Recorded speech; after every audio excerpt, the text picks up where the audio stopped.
अस्सलाम वालेकुम class 10 students. बेटे आज हम कैरेक्टरिस्टिक्स ऑफ साउंड जो बाकी हमारे रह गई थी उनको पैटर्न डिस्कस करेंगे। बेटे लास्ट टाइम हमने कैरेक्टरिस्टिक्स ऑफ साउंड लाउडनेस को डिस्कस किया था। तो बेटे इसकी और भी कैरेक्टरिस्टिक्स हैं जैसे कि पिच है, क्वालिटी है, इंटेंसिटी है, फिर आगे इंटेंसिटी साउंड लेवल आता है। तो बेटे ये सारे हमने डिस्कस करने थे।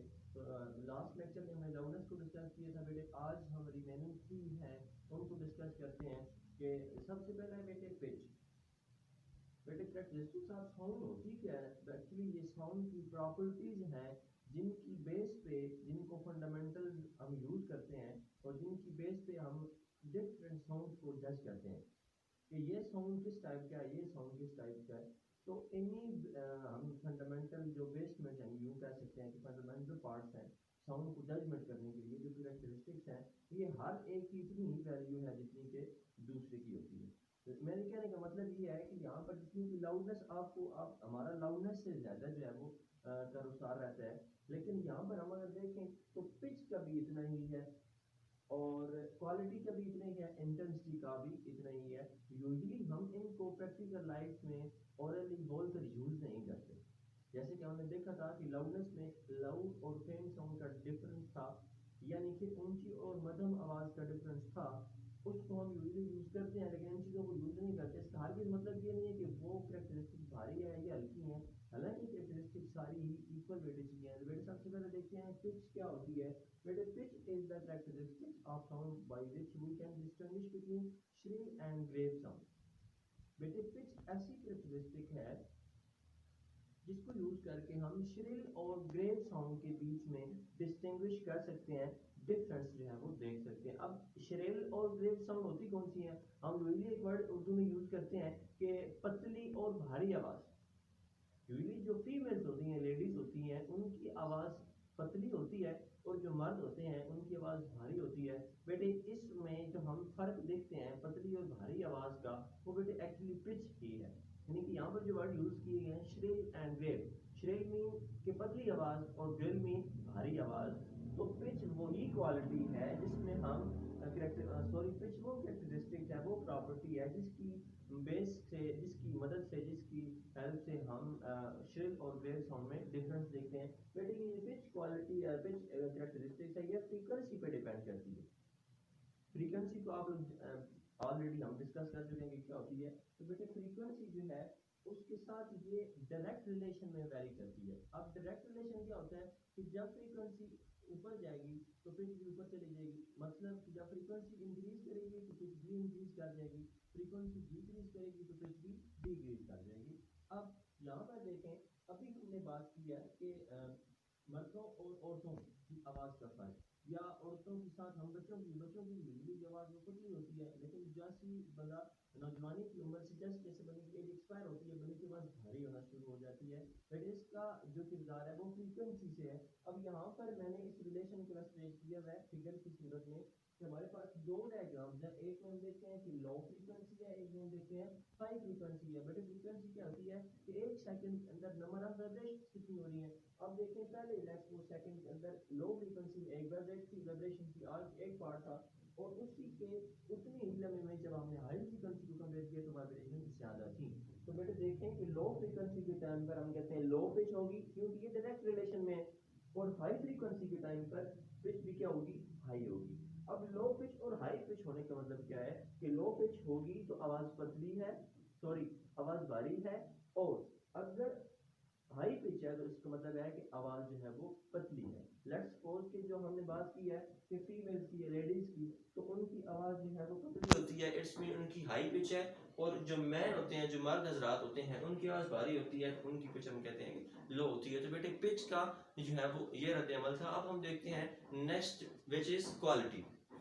बेटे जैसे कि पिच और लाउडनेस दो कैरेक्टरिस्टिक्स थी साउंड की, इसी तरीके से क्वालिटी भी बेटे वो एक कैरेक्टरिस्टिक्स है साउंड की। बेटे ये वो क्वालिटी वो कैरेक्टरिस्टिक्स है जिसकी बेस पे हम दो सेम पिच और लाउडनेस की साउंड्स का डिफरेंस देखते हैं। मैंने क्या कहा है कि ऐसी दो साउंड्स जिनकी लाउडनेस भी एक जैसी हो और उनकी लाउडनेस के जैसी पिच भी हो, उनको हम किस तरह डिस्टिंग्विश करते हैं। क्वालिटी एक ऐसा फैक्टर है, एक ऐसी कैरेक्टरिस्टिक्स है। लेट्स सपोज मैं आप लोगों को एक एग्जांपल देता हूँ कि हम किसी कमरे के आउटसाइड पर खड़े हुए हैं, बाहर खड़े हुए हैं, और उस कमरे के अंदर दो नोट्स की आवाज आ रही है, एक पियानो एक फ्लूट। ये दोनों म्यूजिकल इंस्ट्रूमेंट है, इनका म्यूजिकल साउंड बज रहा है, तो इनकी साउंड भी एक जैसी होती है, सॉरी इनकी लाउडनेस भी और पिच ये दोनों एक जैसी होती हैं। तो हम बाहर से खड़े होकर जजमेंट कर सकते होते हैं कि भाई ये जो आवाज आ रही है ये पियानो की है, सॉरी फ्लूट की है, और ये जो आवाज आ रही है ये दूसरा पियानो की है, या कोई भी दो इंस्ट्रूमेंट, मैं एग्जांपल दे रहा हूँ आप लोगों को कि फ्लूट है या ट्यूनिंग फोक है, जो भी है व्हाटसएवर। तो मैं ये कह रहा हूँ कि ऐसे दो साउंड जिनकी लाउडनेस और पिच एक जैसी हो, तो फिर हम उनको, अभी तो हमने लास्ट में डिस्कस किया है कि पिच अप डाउन हो तो हम डिस्टिंग्विश कर सकते हैं, लाउडनेस अप डाउन हो तो हम डिस्टिंग्विश कर सकते हैं। अब लाउडनेस भी उतनी हो, पिच भी उतनी हो, तो फिर हम किस तरह डिस्टिंग्विश करते हैं, which is third one, quality. बेटे क्वालिटी जिसमें हम लाउडनेस सेम और पिच सेम की साउंड्स में फर्क देखते हैं। लेट्स सपोज कि हमारे पास एक कमरे के अंदर तीन डिफरेंट म्यूजिकल इंस्ट्रूमेंट्स जो है वो साउंड प्रोड्यूस कर रहे हैं। लेट्स सपोज कि हमारे पास एक वाइब्रेटिंग ट्यूनिंग फोक है, एक हमारे पास फ्लूट है, और एक हमारे पास क्लैरिनेट। बेटा ये दोनों फ्लूट और क्लैरिनेट ये म्यूजिकल इंस्ट्रूमेंट होते हैं। यूजुअली जो फ्लूट है ये जर्मनी, सॉरी फ्रांस के अंदर आई थिंक ये म्यूजिकल इंस्ट्रूमेंट यूज किया जाता है, जिसको हम अपनी जुबान में बांसुरी भी कहते हैं। ये बेटे एक जो छोटा सा पाइप होता है, उसमें डिफरेंट किस्म के होल्स होते हैं, तो उससे हम अपने साउंड की जो है वो म्यूजिकल साउंड बनाते हैं। देखें तो फ्लूट जो है ये म्यूजिकल इंस्ट्रूमेंट जो कि यूजुअली फ्रांस में यूज होता है मैक्सिमम, और जो क्लैरिनेट है ये भी उसी टाइप का होता है, लेकिन ये जर्मनी में यूज होता है। तो बेटे मैं ये एग्जांपल दे रहा हूँ कि एक कमरे के अंदर ये तीनों वाइब्रेटिंग बॉडी साउंड प्रोड्यूस कर रही हैं, इनकी पिच देखें सेम है, बेटे इनकी एम्पलीट्यूड देखें, यानी कि इनकी लाउडनेस भी क्या है, सेम है, लेकिन हम देखते हैं कि इनके वेव फॉर्म्स के अंदर डिफरेंस है। बेटे ये देखें बिल्कुल स्मूथ है, इसमें हल्की सी जो है वो हमारे पास कह सकते हैं क्लैश है, हल्की सी फ्लक्चुएशंस है। देखें इसमें फ्लक्चुएशंस बढ़ गई हैं। फ्लक्चुएशंस क्या होती हैं, ये जो अप डाउन हुई हुई है इसको हम कहते हैं कि ये फ्लक्चुएट कर रही है। तो मैं ये कह रहा हूं कि बेटे ये पिच और साउंड, सॉरी इनकी पिच भी सेम थी और लाउडनेस भी सेम थी। पिछली दोनों क्वालिटीज कैरेक्टरिस्टिक देखें तो वो इसमें सेम थी, लेकिन अब क्वालिटी वो फैक्टर है जिसकी बेस पर हम बाहर से बैठ के डिस्टिंग्विश कर सकते हैं कि ये जो आवाज है ये ट्यूनिंग फोक की है, फलां आवाज जो है वो फ्लूट की होगी, फलां आवाज जो है वो क्लैरिनेट की होगी। तो बेटे ये था क्वालिटी। अब हम देखते हैं कि इंटेंसिटी क्या होती है। बेटे इंटेंसिटी का ज्यादा अहम रोल है मैं समझता हूँ इसमें, क्योंकि इसमें एक अहम चीज ये है कि ये एक फिजिकल क्वांटिटी भी है।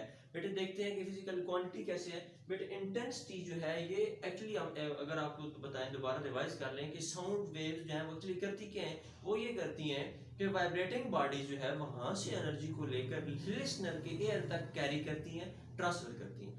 एक्चुअली जो साउंड वेव्स है वो एनर्जी को ही तो ट्रांसफर कर रही होती हैं। तो बेटे इंटेंसिटी की डेफिनेशन क्या बनेगी कि sound energy passing in a second through a unit surface area, कि एक सेकंड के अंदर यूनिट सरफेस एरिया से जितनी साउंड एनर्जी ट्रांसफर होती है, ये सारी का सारा जो एरिया है, ये जो चीज है, ये परपेंडिकुलर रहती है along the direction of propagation of wave। बेटे direction of propagation of wave का मतलब कि जिस डायरेक्शन में वेव प्रोपगेट कर रही है, जिस डायरेक्शन में वेव ट्रेवल कर रही है, उसके परपेंडिकुलर ये जो है वो फिनोमेना अगर होता है क्या, कि जो साउंड एनर्जी होती है वो पास करती है कितने टाइम में, एक सेकंड के अंदर एक यूनिट सरफेस एरिया में, और ये एरिया हेल्प करता है perpendicular along the direction of propagation of wave. तो बेटे एक्चुअली हम देखते हैं कि ये जो इंटेंसिटी है ये एम्पलीट्यूड पे डिपेंड करती है डायरेक्टली। अगर एम्पलीट्यूड ज्यादा होगा तो हमारे पास इंटेंसिटी भी ज्यादा होगी, अगर एम्पलीट्यूड कम होगा तो इंटेंसिटी भी कम होगी। बेटे देखें कि मैं आपको पहले बता चुका हूँ कि इंटेंसिटी की खास बात ये है कि ये एक फिजिकल क्वांटिटी भी है। फिजिकल क्वांटिटी वो होती है जिसको हम यूजुअली यूनिट्स के अंदर मेजर कर सकते हो। अब बेटे यूजुअली हम इसको जिसका यूनिट यूज करते हैं सिस्टम इंटरनेट में वो होता है वाट पर मीटर स्क्वायर। अब देखें वाट पर मीटर स्क्वायर इसका यूनिट है, इसीलिए हम इसको कह रहे हैं कि ये फिजिकल क्वांटिटी। और बेटे इसको हम कैपिटल आई से रिप्रेजेंट करते हैं। इसकी रिप्रेजेंटेशन में लिखी नहीं है, आप लोगों ने लिखनी है कि ये इसके अलग से हेडिंग है, नोट है कि इंटेंसिटी को जो कि फिजिकल क्वांटिटीज जो होती हैं उनको कोई ना कोई सिंबल होता है, तो इंटेंसिटी का सिंबल जो है वो आई है, इसको हम आई से रिप्रेजेंट करते हैं। मैं बेटे रिवाइज करवा रहा हूँ कि पिच वो कैरेक्टरिस्टिक्स थी जिससे हम श्रिल और ग्रेव साउंड में डिफरेंस देखते हैं। क्वालिटी वो कैरेक्टरिस्टिक्स थी जिससे हम सेम पिच और सेम लाउडनेस वाली साउंड्स का डिफरेंस जो है वो जज कर सकते हैं।